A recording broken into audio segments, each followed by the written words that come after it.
I know this thing is on, and I know that you can hear me. Nursing and healthcare needs advocates and activism. So what are you waiting for? Let's do the damn thing.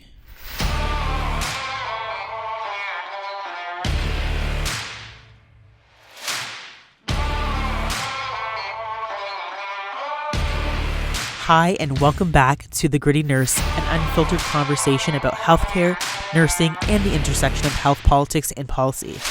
My name is Amy, and I am The Gritty Nurse. This podcast examines hot topics in healthcare and discusses the changes that we need to see to have a more efficient, robust, and ethical healthcare system that is safe not only for the patients that we see, but also for those who work in the system as well. Sorry, no fluff here, just awesome, compassionate humans and a lot of grit. If you're watching on YouTube or listening on Apple Podcasts, Spotify, iHeartRadio, or any other podcast platform, please hit that subscribe button so you never miss out on any real stuff from The Gritty Nurse.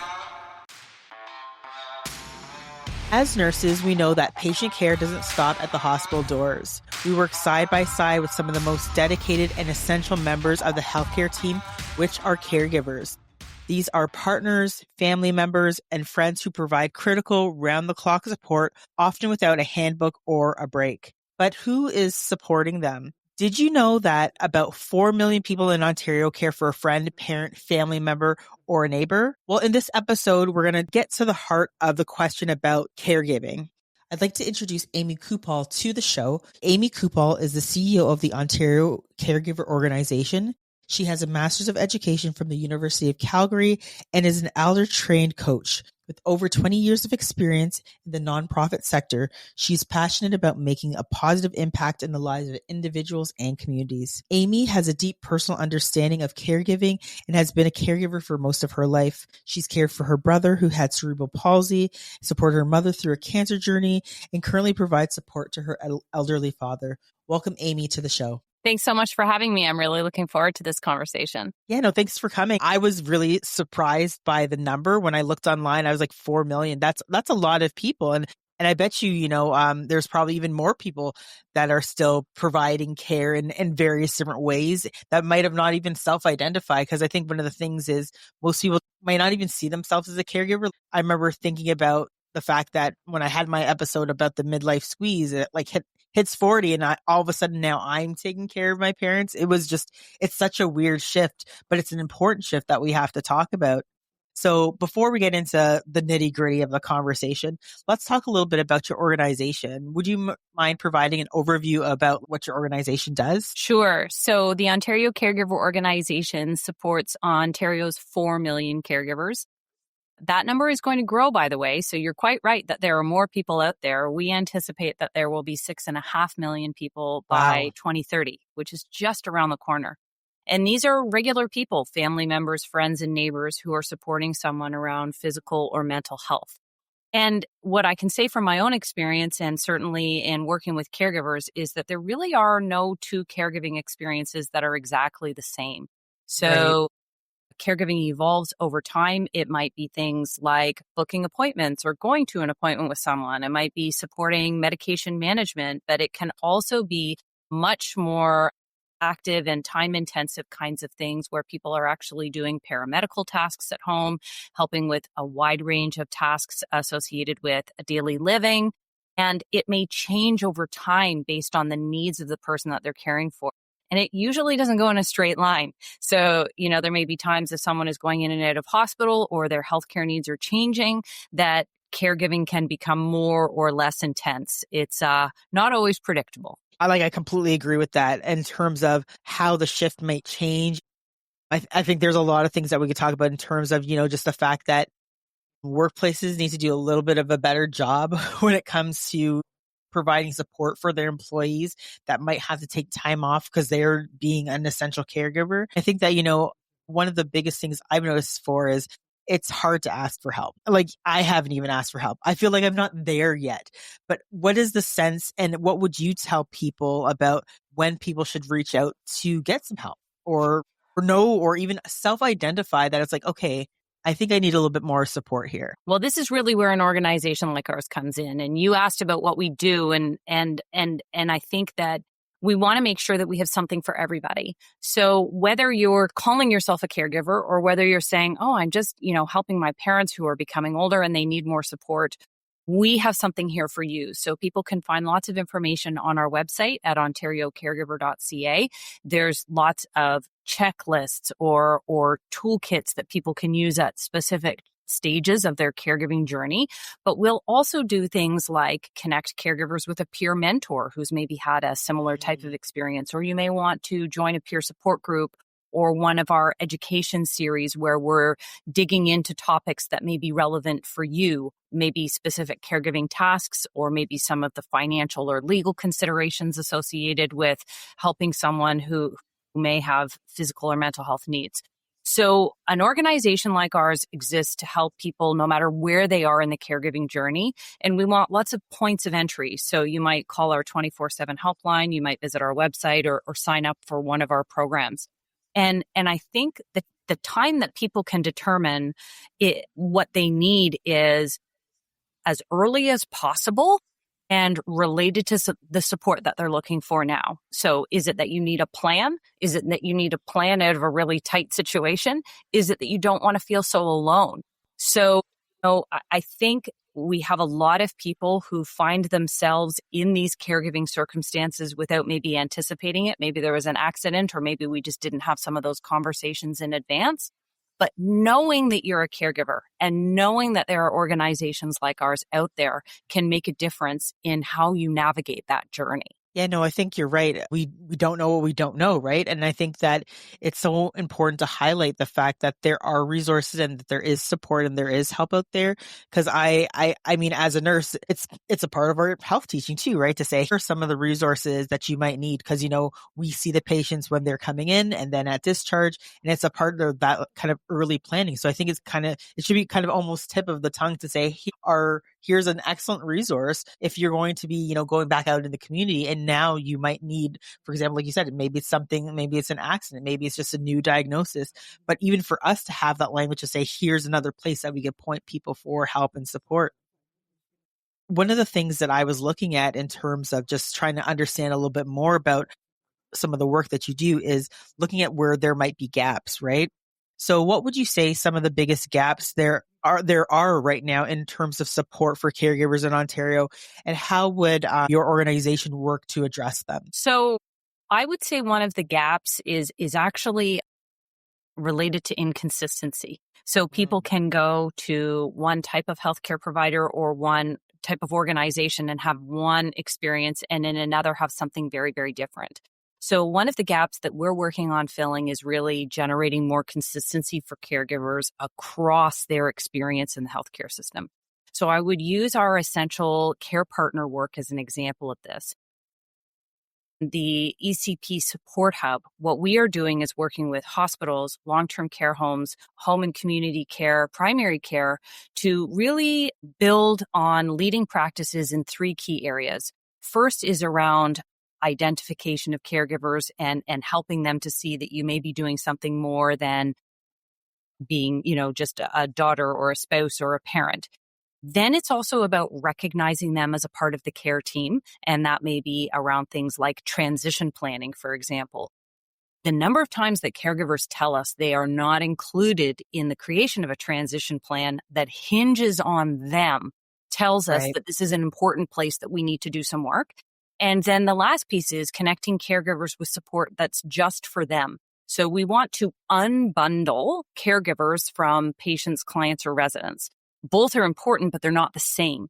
So caregivers have their own unique role, and we want to make sure that through organizations like ours, through supports within the local healthcare setting and the local community, caregivers get the support that they need to do what they want to do, but also balance that, as you pointed out, with all of the other things that are going on in their life. Right. Yeah. I mean, I think we could do a way better job in, hospitals or even in community settings where we're kind of really working together. And I know there's so many silos in healthcare, and particularly the area that I worked at a hospital. And yeah, that's probably the most challenging piece. I'm kind of diverging here. I do want to speak to a little bit of the culture between, nurses and essential caregivers. Because I remember during the pandemic, it actually became more of a thing within the hospital setting where we talked about, of course, we always had patients and families come in, but they were taking on more work, more of a critical lens in terms of helping and supporting the patient, particularly while we were going through the pandemic. But there was always this kind of like, I don't want to say clash or butting heads, but there's always this kind of unspoken language between, let's say it was the care provider and the essential care, the family member who's actually helping support. What would you say so now I'm asking you to speak to nurses and other allied healthcare members of the team. How can we bridge that gap? Because that's probably one of the things that I think a lot of folks struggle with. It's just the fact that, okay, yes, we have the patient that's coming in. We're looking after the patient, but their family is a huge part of that journey. And how do we ensure that there's some balance there, right? And that we also, yes, we're looking after the patient, but we know the patient's going to be discharged. How do we continue to look after the family as well? And how do we bridge that little headbutting that we might see? Yeah, so I think the first thing I would want to do is recognize the reality of that experience for people that you've just described. So I'm not going to pretend that that isn't a thing that we hear Right. from our healthcare provider colleagues and also that we hear from caregivers, right? But what we also know is that caregivers are providing the vast majority of care, right? Whether that is at home or in other environments. And this may not be specific medical tasks, but they Right. are helping that person in a wide range of ways related to their physical and mental health, as well as their emotional, spiritual wellness or whatever the case may be. So I think recognizing the role that caregivers are playing is the starting point. Then it is a culture shift, right? That we are actually on the same team. We are Right. part of this circle of care, just like you recognized a wide range of allied health professionals, right? We are part of this circle of care together with this patient partner, resident partner, client partner, whatever it may be. And so how do we respect each other's roles? How do we make sure that everyone has the support and resources that they need in order to play that role successfully? And how do we work together? And I think, what caregivers are looking for is that recognition, also that inclusion, right? And part of that is the communication and engagement that's required behind that. Caregivers feel often like an afterthought, but whatever ends up happening, they're the ones who need to know. And they are in Right. many ways often the keeper of the history, right? And sometimes Yep. the records, the people who are actually porting information around when the systems aren't interoperable. So there's a value piece there for caregivers, and there are mechanisms that we can work on that will actually engage them in that dialogue in a way that everybody can be more effective, where we can manage risk, right? Yep. Caregivers are actually great risk managers, and Yes. they can be seen as valuable in that way. But believe me, caregivers don't want to play the role of the healthcare professional. They want to respect that role of the healthcare professional and work together, having their role as a caregiver respected. I agree with that. And I think that's so important that you said that, right? It's mutual respect because again, each player has something that they're bringing to the team that maybe the other person is unaware of. And I think it's so important that we see it that way, that we see it as a collaboration and as a team effort. I do want to talk a little bit about gender roles. Particularly, I don't know. I didn't look at if you have any stats posted, probably not. But I'm going to make an assumption, and I know what my mom would say to me about assumptions. I'm not going to repeat it. I'm sure you probably know what that is as well. But one of the things that I'm going to assume is that most of the people who probably come to your organization are women. One of the things that I noticed about even just caregiving in my family and just, working as a nurse and seeing who that caregiving role is, it typically tends to be a woman. And that I know adds a little bit more stress and burden to the rest of all of the different things that we're trying to manage, whether it's work, whether we have kids, finances, job promotions, various different things like that. What would you say because again, caregiving roles should not be specific to a gender whatsoever. Do you have any strategies to reach out to men or other folks to say, hey, you can and are a caregiver as well? And then are there specific resources specific to women to help support them in this particular type of role, because we do see more women in the caregiving role, so to speak. So let's talk about some of the practicalities around women in caregiving. The gender split around caregiving is relatively balanced between women Oh, and men. But okay. when you start to dig one level or more deeper, then you understand women are often spending more time on their caregiving responsibility. They're paying a greater penalty financially and in terms of job opportunities. So I don't want to minimize what you just said about the impact of caregiving on women. We also know that in different cultural communities, there will be an absolute expectation that a female within the family will take on more of a caregiving role than other Right. male siblings, right? So there can be cultural norms and expectations in place around who will be the caregiver for mom, dad, in-laws, whatever the case may be. So this is a real challenge, and we do know that there is a huge cohort of caregivers, which you've already talked about in the sandwich generation. I'm one of them, where you have kids at home and parents or whomever they may be who are older adults, and you're balancing work, care, parenting, and all the other things that are important to you in your life. And so I think part of it is to acknowledge that most caregivers are juggling a lot. That's what they're coming into when they show up in your Right. ER, your waiting room, whatever the case may be, the other end of the phone. They are probably trying to keep all the pieces of the puzzle together when they get to you. And Right. they're looking for help, right? Looking for help to make it easier so that they can fulfill this commitment that they've made as a caregiver, but they don't want the other balls to drop either, right? Right. And Yeah. so I think that this is where tools and strategies for caregivers, simple things like tip sheets, connecting with someone who's been through this before and can help accelerate your learning, where Right. having a caregiver coach who can help you create a plan for your particular circumstances, those kinds of things can really make a difference.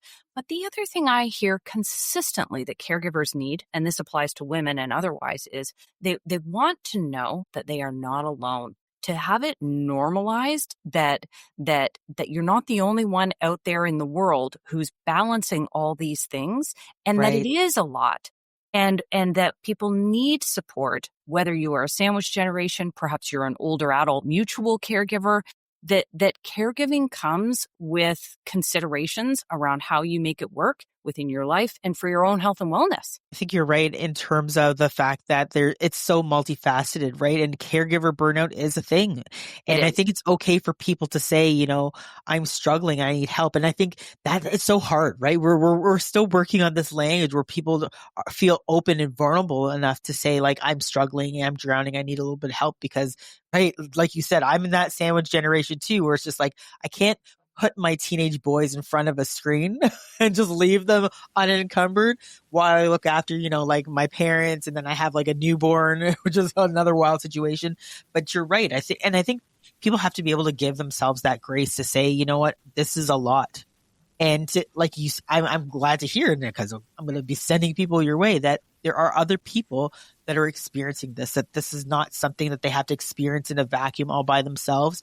And there are other people that they can talk to, have these conversations about, to say that, yeah, I'm feeling a little bit squeezed, and just hear me out. Let's have a conversation. Let's talk about what is actually going on. So I'm glad to hear that that's some of the work that you're doing. I want to go back to where you talked about some cultural considerations, because that's another question that I was going to ask. So how does your organization tailor its support to specific communities, whether it's the 2S LGBTQIA plus, Black, Indigenous, or even young caregivers? That's another one that kind of came up. So my husband's a social worker, and there are instances where, a young child is actually the primary caregiver. So how does your organization help with those various different groups? Yeah, it's a great question. So folks from who identify with any one or more of those groups that you just named should be able to go to our website, put in a search, and find resources and information that's for them. So that's an important place to start. We've Right. worked in concert with caregivers from different communities with different identities, from an intersectional perspective, to really tailor resources and supports based on those needs. So let's just start with that. And then I think it's also important to acknowledge that the experiences and needs of individuals from different communities are not the same. right? We Right. hear from caregivers around how bias, how discrimination, how inequitable practices, challenges related to the social determinants of health, all of those things are impacting their caregiving experiences. So again, I just Right. want to really acknowledge that we hear this every day and that it is borne out in the research as well. So we Right. have some of those custom resources. One of the things that we did last year was a great project in collaboration with folks from different communities, creating custom versions of our I Am a Caregiver toolkit. And we worked on that. We have it out in 7 different languages. We have an LGBTQ plus version. We have a Black caregiver version. We have lots of different versions of those toolkits that have been created based on the needs and nuances within those communities. So I think that's an important place to start. I also want to talk about young caregivers, because I think sometimes this still comes as a surprise to people. And as a former young caregiver and somebody who's been steeped in this work, I will tell you, there are young people far younger than any of us would like to acknowledge who are doing things like giving Medications. mom, Yeah. grandpa, whomever, medication, Yep. needles, you know, planning their school, their work, all of those things around their caregiving responsibilities for siblings, for parents, for multi-generational families. Those young people are out there. And it is something I know here we're talking about this in terms of nurses and other healthcare providers, but it is a really important conversation to have with educators, Right. because it is affecting whether you're in, grade school, high school, post-secondary, whatever the case may be, caregivers out there too. So I think this comes back to the point that caregiving can show up at any stage of your life for Right. anybody from any background. And we cannot assume that people are having the same kinds of experiences. And we have some really important work to continue to do to overcome some of those biases and barriers that are affecting people in their experience when they are interacting with healthcare. Yeah, I mean, I have to be honest. Everything that you said makes my heart sore because I'm just like, it's so important that organizations look towards making sure that the work that they're doing is not just diverse, not just inclusive, but is intersectional. So I'm so glad to hear that, you're on that journey and that you're aware of some of the challenges that are faced by other different communities. So that's hugely important to me. If you could speak to any political leaders or all of our political leaders, what would you want to tell them about the Ontario Caregiver Organization, or how might they be able to help or better support your needs or support caregivers' needs, I should say? I think I would want them to know the same thing that I want everybody to know, which is caregivers are in your midst. They are down the hall. They are down the street. They are in line with you at the store. And it's often invisible in that way. But caregiving is affecting everything in terms of caregivers' capacities to work, to participate in our community in the ways that they want to, right? In the Right. way that they access healthcare. But caregivers are propping up a lot in our society in terms of helping people to stay at home, helping people to stay well, oftentimes helping to make sure that people don't have to show up at the ER because they don't have any other choice.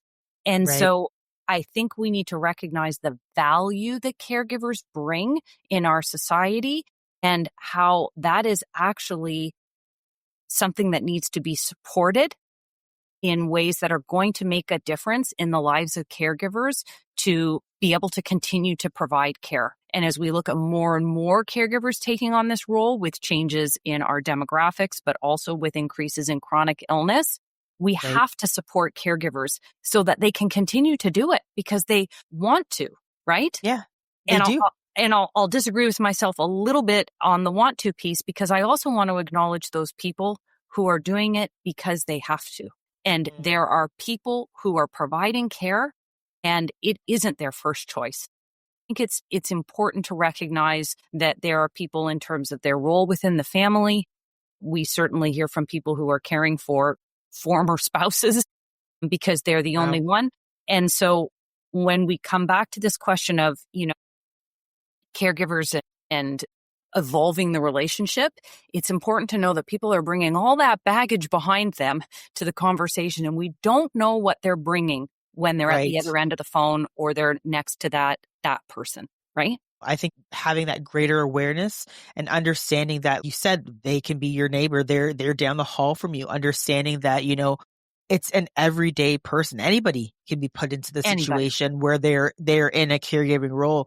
And I think that, people have to realize that and acknowledge that. And I think that the government should do more to support people if they do have to take a leave. I know that there are some people that had to mortgage their homes because, they're dealing with financial strain with caregiving and different things like that. So I think it's important that we have that greater awareness at that political level to also, facilitate and see change and to support organizations like yours who are doing this type of work. So lastly, so I have two questions. So what are your key priorities? And if you can, is there a success story that you would love to share? Yeah, great questions. So maybe we'll start with priorities.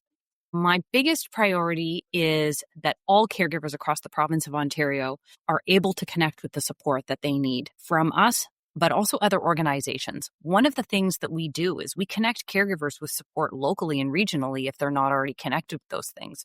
So Right. we know that caregivers need lots of different things, and we can't provide all of it, but we want to help to support those connections if we're not the one to give it.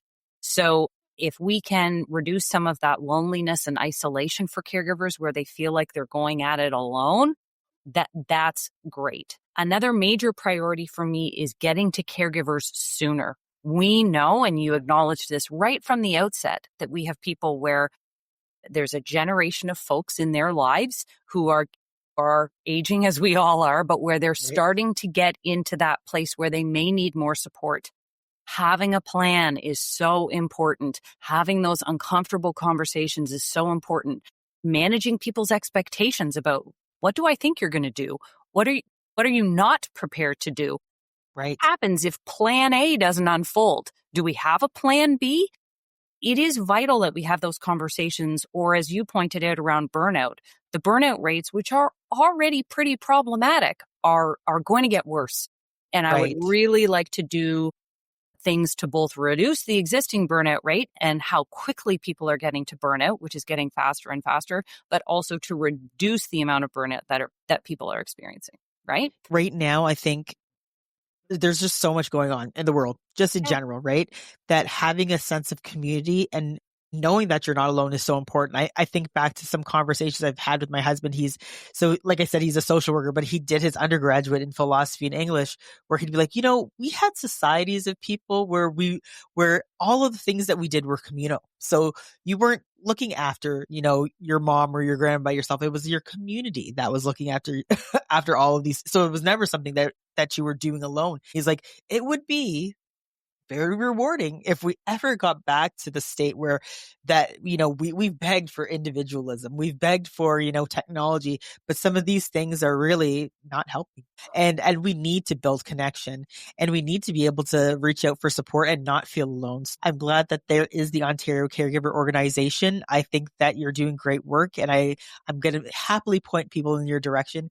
And lastly, do you have a little success story or that you're willing to share or that you can share? Well, the good news is I have a lot of those. And, Yay! the common theme is the stories without, identifying any individuals often follow the same kind of formula. I really felt like I was alone in some way, perhaps for a sustained period of time. And then I connected with your organization and I got connected with the resources that I needed. And Right. that often includes a human connection, right? It might have been a one-time phone call to our helpline, but it also might be, my peer support, which is now my lifeline, or a period of Right. coaching that helped me to create a plan. What we hear from people in the vast majority of cases is that when they have that, it is a turnaround point for them. And at the end of the day, it probably doesn't change the scope of things that they're doing, but we can actually help people to have that make a difference in their lives. And I met with a caregiver not that long ago who was coming to talk about her experience in caregiving on one of our committees. And she said, I'm in my car right now from the mall because the plan that we created was this is how I was going to get a break. She ended up getting eligible for respite in her community. And she said, I don't even like going to the mall, but I'm trying to do things that normal people do. And I put Right. on makeup today and I got myself dressed and I'm going to go and do that because it's going to be a thing that makes me feel normal during this period of time that I have with my eligible respite. That is Right. the difference for her in terms of feeling like she is stuck in a situation that she can't sustain to, you know what? I went and did this thing that was important just for me. And I'm not saying Right. going to the mall is the answer, but for her, that was the answer. But that's her actually taking power back, right? When we Right. feel that we're powerless in these situations, that's a form of taking power back. Right. So, it can feel often for caregivers like there are no options and no choices. So what we want Right. to do is unpack, what does that look like for you? Might be one small piece one time. It may be a bigger plan, but let's break it down in some kind of digestible chunk and move from there. And if nothing else, let's do it with you, right? Yes. And that is where we see the success stories time and time again from caregivers, truly. You got me. I'm sold. No, I think what you're doing is amazing work and needed work. And I think that, the takeaway point for me, just personally, is to reach out for help sooner rather than later. Cause again, I think there's that reluctance. I could feel it. I feel it even just as I'm talking to you. Cause like I do have my parents that I'm looking after. My dad had recently had a cancer diagnosis and it's just so much change. And I'm just kind of like, I think I'm okay. I think I'm okay, but maybe it's time to reach out. Well, and here's the thing I will say, and you're an interesting one to talk to about this because you have the personal caregiving experience and you have the professional healthcare experience. Right. I understand that there can be challenging times between healthcare providers and caregivers. I'm not going to pretend that that doesn't happen. But the caregivers that I talk to, they have such a deep appreciation for healthcare providers, and they know that that relationship is important and that they want to cultivate that. They just want to be included in that. So I think it's also important in a world where sometimes healthcare providers take some knocks out there. Let's not kid ourselves. Right. That what we're working on here is how do we do this together? Because that really productive relationship with a caregiver actually makes everybody. Yep. You can focus on the things you need to do for your job. A caregiver can do the things that they need to do in their caregiving role, and the patient or resident or client has the best experience. Yep. So we're really focused on that win-win-win kind of formula. And I think it's just important to recognize in circumstances where I know healthcare providers are navigating a lot, that we want to do the kinds of things we're talking about here in collaboration and in a way that works for everybody. Right. We need to feel that synergy. And I don't believe it's an impossible ask. I definitely No, think it's something that's absolutely doable. So before we leave, I always ask this question. Is there anything that we missed or anything that we haven't touched on in this episode? I want to come back to something that you touched on earlier around work. And Yes. we didn't talk about this in terms of some of the things that we're doing, but I think it's important to highlight this. The vast majority of caregivers work. And we're looking at this in two ways. How do we support caregivers in having the conversations that they need to have with their employers based on their own unique circumstances in their job? Because this is Right. definitely not one size fits all. But how do we also work with employers around caregiver-friendly policies and practices? And there are some really interesting innovations happening in certain healthcare organizations right now where people are recognizing double duty caregivers, which is Mm. exactly somebody like you, where you're a healthcare provider and you're a family caregiver. And Right. so there's some good work that's happening. There's more work that has to happen in that area. We're actively involved with that, working with some of our health system partners and developing resources and supports for double duty caregivers. But I think that's another piece to underscore is caregiving is often happening on the backdrop of lots of responsibilities, and people need to Right. put food on the table and pay for rent or mortgage or whatever it is. And double duty caregivers, folks who may be listening to you, they have another level of complexity, and we need to make sure that we are supporting them in Right. being able to balance those things. No, I think you're right. Cause I think to myself, it's just like, okay, if you've done an 11.25 shift and you come home and you're still caring and then you sleep and then you go back to work to do another, it's literally I would say that you could be doing 18 plus hours of caregiving. Yeah. It's challenging. I think you're right. And I think that that's a huge conversation that organizations need to have. The double duty caregiver. I almost kind of want to write an op-ed. We got to stay in touch. Let's chat. I'm doing some work with Hospital News, so maybe we could write an op-ed because I think that's a perfect opportunity to shine that light on double duty caregivers and talk to other hospitals and be like, hey, this organization's doing some great work. How about we, take that and translate it over to each organization? Because again, I don't know why hospitals do things in silos. It's like, here's a policy that works for this patient population, but for whatever reason, everyone does something different. Well, let's try to get all on the same page. And I think this would be a great opportunity to, do a little bit more work and dig into that. Cause I think that's something that's well needed right across the board, or right across all hospitals in Canada, that we should have that conversation, particularly because we've been talking about nursing burnout, healthcare burnout. It's a huge thing and it's not getting any better. So we need to talk about how we can have policies that support the workers that are there caregiving and going home to caregive as well. So happy to continue that conversation anytime. For sure. Yes, we will be connected. So thank you so much, Amy, for coming on the Green Nurse podcast. This was a wonderful discussion about caregivers and essential caregivers and how we can continue to have the conversation and for people to know that, there is help and support available. So thank you for taking the time today. My pleasure. Thanks so much for having me. Looking for a great gift for a nurse or someone who needs to learn about nursing? Check out my national best-selling book, The Wisdom of Nurses, Stories of Grit from the Bedside. Thank you so much for listening to The Gritty Nurse with Amie Archibald-Varley. If you're watching on YouTube or listening on Apple Podcasts, Spotify, iHeartRadio, or any other podcast platform, please hit the subscribe button so you'll never miss out on any awesome episodes from The Gritty Nurse. Thank you so much and stay tuned until next time. Stay gritty.